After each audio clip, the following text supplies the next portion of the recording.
सर्व आदरणीय विद्यार्थी मित्रांना नमस्कार. मी आपला DGK सर, गाव तोळनूर, तालुका अक्कलकोट, जिल्हा सोलापूर. पेपर क्रमांक महाराष्ट्र सेट परीक्षा पेपर क्रमांक 1 मधील जो चौथा टॉपिक आहे कम्युनिकेशन, याच्यात 100 कन्सेप्ट मी तुम्हाला सांगणार होतो. आता हे 100 कन्सेप्ट आजच्या व्हिडिओमध्ये कंप्लीट होतील. अतिशय इम्पॉर्टंट हे 100 कन्सेप्ट आहे, लक्षात ठेवा and you will get the big result. चला 89 सांगितलेले, आता 90वा बघूया. इथे एक व्यक्ती आहे मार्शल मॅकलुहन, या व्यक्तीचं नाव लक्षात घ्या. मार्शल मॅकलुहन यांनी काय म्हणतात, कम्युनिकेशन मध्ये 2 मीडिया असतात. 2 मीडिया, एक आहे हॉट मीडिया, दुसरा आहे कूल मीडिया. कूल मीडिया आणि हॉट मीडिया, कम्युनिकेशन मध्ये 2 मीडिया येतात, एक कूल मीडिया, एक हॉट मीडिया. असं कोणी सांगितले? मार्शल मॅकलम. यांनी काय म्हणतात, television, TV is a cool media of communication. Cool media म्हणजे कूल म्हणजे शांत, टीव्ही हा शांत मीडिया ऑफ कम्युनिकेशन मध्ये येतात. आणि आता हॉट मीडिया म्हणजे काय? रेडिओ, प्रिंट, प्रिंट मध्ये न्यूजपेपर, रेडिओ, प्रिंट आणि फोटोग्राफ्स आणि सिनेमा.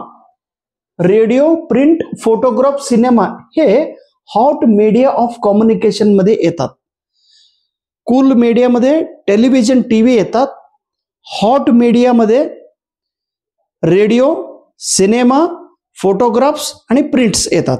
पूर्णपणे लक्षात ठेवा. आता रिले पीपल म्हणजे काय? कम्युनिकेशन प्रोसेसमध्ये रिले पीपल, रिले पीपल म्हणजे काय? People who help in the transmission of message.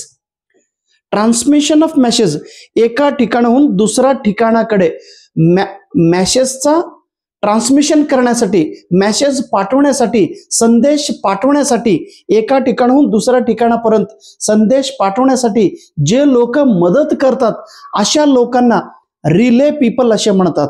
आता न्यूजपेपरमध्ये समजा रिपोर्टर असतो, म्हणजे आता अक्कलकोटमध्ये काय घटना घडलेले ते रिपोर्टर, इथलं रिपोर्टर काय करतात, न्यूजपेपरच्या जे एडिटर असतात किंवा सब एडिटर असतात किंवा तिथं जे प्रेसला ते पाठवतात, इथला रिपोर्टर प्रेसला पाठवतात. आणि प्रेसमधल्या लोक जे रफ मटेरियल घेतात, कॉपी एडिटर असतात, त्याच्यानंतर एडिटर असतात, त्यानंतर प्रिंट करतात, त्याच्यानंतर पब्लिश करतात. म्हणजे एक बातमी गावावरून प्रेस पर्यंत जाणे आणि प्रेस पासून पुन्हा गावापर्यंत येणे, ह्याच्यासाठी जे लोक मदत करतात, अशा सर्व लोकांना रिले पीपल असे म्हणतात. लक्षात घ्या, are known in media circle as relay people. आता पूर्वीच्या काळात यक्षगान, पपेट्री, हरिकथा ह्या सगळ्यांना are form of traditional media of communication. Communication मध्ये 2 प्रकार आहे, एक ट्रेडिशनल कम्युनिकेशन, एक मॉडर्न कम्युनिकेशन. आता इंटरनेट म्हणा, यूट्यूब म्हणा, व्हॉट्सअप म्हणा, मोबाईल, हे इंटरनेट, सोशल मीडिया, हे सगळं मॉडर्न मीडिया आहे. पूर्वी काय होतं, लोकांना मनोरंजन करण्यासाठी लोक यक्षगान पाहत होते. पपेट्री म्हणजे पपेट्रीचं जे डॉल्स आहे, डॉल्सच्या साह्याने आपण विषय मांडणी करत होते, लोकांना हसवत होते, पपेट्री. त्याच्यानंतर हरिकथा, ह्यांना ट्रेडिशनल मीडिया ऑफ कम्युनिकेशन म्हणतात. इथे एक लिंग्विस्टिक आहे, म्हणजे भाषाशास्त्रज्ञ डी सॉसर. डी सॉसर यांनी काय म्हणतात, de Saussure labelled language as a profusion of sign. Profusion of sign, भाषा म्हणजे चिन्हांच्या सहाय्याने बनलेले घटकाला भाषा म्हणतात. प्रोफ्युजन ऑफ साइन, साइन म्हणजे सिम्बॉल. लक्षात घ्या. त्याच्यानंतर एक टर्म आहे एनालॉग मीडिया. कशाला म्हणतात? एनालॉग मीडिया हे कुठून आलं? Analogue media is primarily derived from audio recording. Audio recording, आता मी बोलत आहे, मी बोललेल्या भाषा तुम्ही जर रेकॉर्डिंग करून ऐकत राहिला, त्याला ऑडिओ रेकॉर्डिंग. मग ऑडिओ रेकॉर्डिंग या शब्दापासून, या संकल्पनापासून एनालॉग मीडिया तयार झालेली आहे. इथं मीडियाचा फंक्शन काय आहे, एखादा मीडिया काय काम करू शकतो, तर 4 कामं करतात. पहिला आहे सर्व्हिलन्स, म्हणजे त्या लोकांवरती लक्ष ठेवणे, माहिती पुरवून त्याच्याकडे लक्ष ठेवणे. को रिलेशनचं कामं करतात. प्रोपगंडांचा फंक्शन करतात. कल्चरल ट्रान्समिशन हे मीडियाच्या 4 फंक्शन्स आहे, लक्षात घ्या. सर्व्हिलन्स, कोरिलेशन, प्रोपगंडा आणि कल्चरल ट्रान्समिशन. आता सर्व्हिलन्सचा उद्देश काय आहे, कशासाठी आपण त्या लोकांवरती नजर ठेवणे, सप्लाय ऑफ इन्फॉर्मेशन, त्यांना माहिती पुरवून त्यांच्यावरती लक्ष ठेवणे. कोरिलेशन, एका शब्दांचा, एका घटनेचा विविध अर्थ काढणे, इंटरप्रिटेशन. प्रोपगंडा, एखादे विषय उग पसरवणे. एक विषय असतो तो प्रोपगंडा, सगळीकडे पसरायचं उद्देशपूर्वक. टू इन्फ्लुएन्स पब्लिक ओपिनियन, लोक पब्लिक ओपिनियन वरती प्रभाव टाकण्यासाठी प्रोपगंडा करतात. उगा एखादे विषय सगळीकडे पसरवणे. प्रोपगंडा हे कन्सेप्ट कोणी सांगितलं तर हे जे मिशनरी लोक होते त्यांनी ख्रिश्चन धर्माबद्दल प्रोपगंडा करत होते. कल्चरल ट्रान्समिशन, कल्चरल संस्कृतीचा एका घटकापासून दुसऱ्या घटकापर्यंत ट्रान्सफॉर्म करणे. त्याच्यामुळे काय मिळत होता, काय त्याचा उद्देश, प्रोव्हाइड प्लेजर, आनंद मिळवण्यासाठी संस्कृतीचा प्रसार करत होते. One of the important form of traditional media, पूर्वीचा मीडियाचा उदाहरण सांगा म्हणतात. थिएटर, नाटक पाहण्यासाठी थिएटर आणि ड्रामा हे ट्रेडिशनल मीडिया आहे. रिटेन्शन, एखादे घटक आपण वाचन करून लक्षात ठेवून मग पुन्हा जेव्हा आपण ते लक्षात ठेवतो त्याला रिटेन्शन म्हणतात. काल मी एक आठवड्यापुरती मी पूर्ण अभ्यास केला होता आणि ते अभ्यास जे पाठांतर केलं होतं, जे मी समजून घेतलं होतं, तो आत्ता जर मी सांगत असेल तर रिटेन्शन, रिकॉल करणे. Retentive communication helps remembering details of earlier conversation and interactions. Retentive communication म्हणजे काय? रिटेंटिव्ह कम्युनिकेशन, एक 15 दिवसापूर्वी किंवा 1 महिन्यापूर्वी मी आणि माझा मित्र काय बोललो होतो ते आठवायचं, आठवण करून, अरे तुम्ही आणि मी तिथं लोणावळ्याला भेटलो होतो गेल्या वर्षी, लोणावळ्यामध्ये तिथं खंडाळा घाटमध्ये बोलत होतो, लक्षात आहे काय? लक्षात आहे ना? मला काय लक्षात नाही. अरे मला लक्षात आहे. पूर्वी झालेल्या कम्युनिकेशनचा माहिती रिकॉल करणे, ते आठवणं म्हणजे रिटेंटिव्ह. आता युसेज ऑफ जार्गन, जार्गन म्हणजे टेक्निकल वर्ड. आता usage of jargon can be avoided in intercultural communication. 2 वेगवेगळ्या संस्कृती बॅकग्राऊंड असलेल्या लोकांसोबत जर आपण बोलत असतो त्यावेळी जार्गन शब्द वापर करायचा नाही. जार्गन मीन्स टेक्निकल वर्ड, त्याला एक स्पेसिफिक अर्थ असतो. ते आपल्याच संस्कृतीमध्ये असलेले त्या शब्दांचा अर्थ असतो. दुसऱ्या कल्चरच्या लोकांना ते कळत नाही किंवा दुसऱ्या फील्डमध्ये असलेल्या लोकांना कळत नाही. तुम्ही जर जाऊन टेक्निकल कोर्स केलेल्या एखाद्या विद्यार्थ्याला म्हणा what is mean by noun, noun म्हणजे काय रे म्हणून विचारा.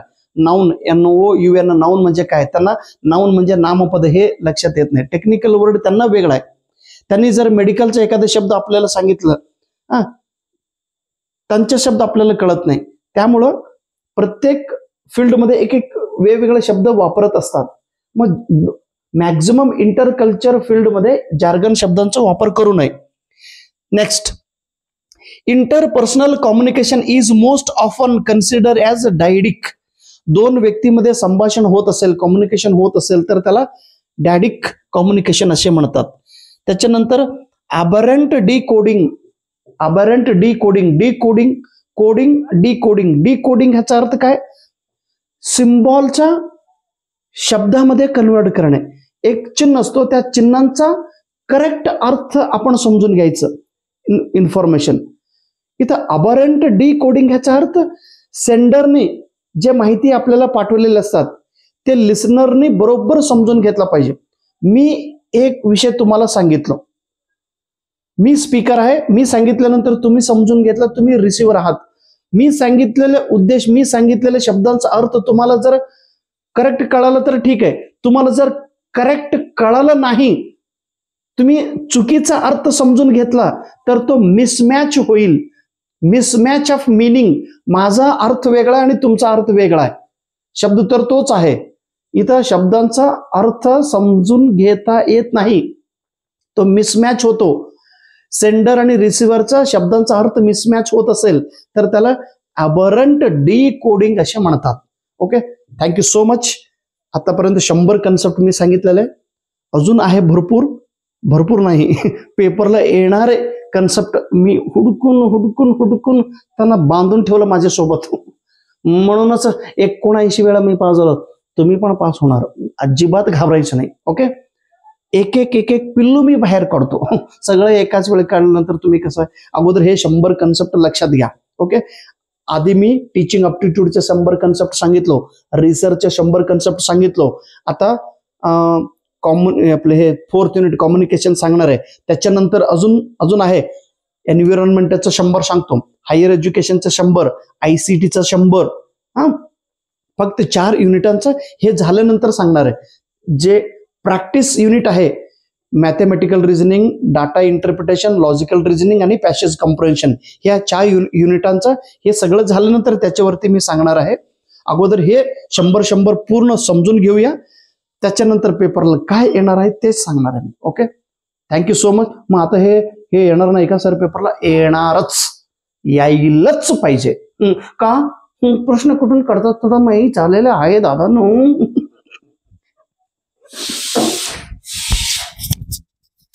शक्य झालं तर माझं हे मराठी मीडियमचं पुस्तक आपण वाचन करावी. अतिशय जबरदस्त पुस्तक आहे. हे पुस्तक आहे माझं, कालच नवीन पुस्तक काढलेलं मी. काही लोक म्हणतात काय हो प्रिंटिंग मिस्टेक आहे, चुकीचं आहे. तसं नाही दादा नो, खूप प्रयत्न करून हा पुस्तक मी काढलेलं आहे. मॅक्झिमम ह्याच्यातील जे प्रिंटिंग चूक आहे ते थोडं मी कमी केलेलं आहे.